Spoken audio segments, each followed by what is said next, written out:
बोलणार आहे. अभ्यास आणि व्यायाम दोन्ही गरजेचे आहे का एकाच वेळेस?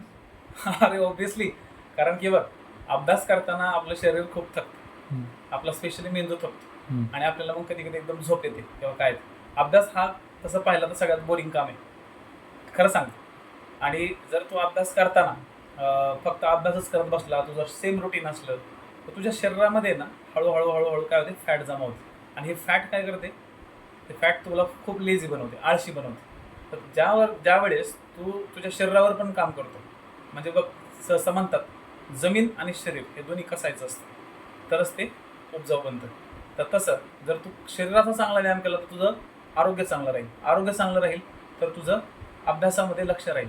नाही तर तुझं सर पाठ दुखती, सर हे दुखतं, सर मला आजार झाला, सर मला ताप आला, मला हे आला, ह्या सगळ्या गोष्टी हळूहळू सुरू होतात. आणि जर डेव्हलप करायचं आहे तर खूप इम्पॉर्टंट अशा गोष्टी असतात ते म्हणजे अभ्यास आणि अभ्यासासोबत व्यायाम, दोन्ही गोष्टींची जर सांगड घालता आली तर तुम्ही सक्सेसफुल होऊ शकता.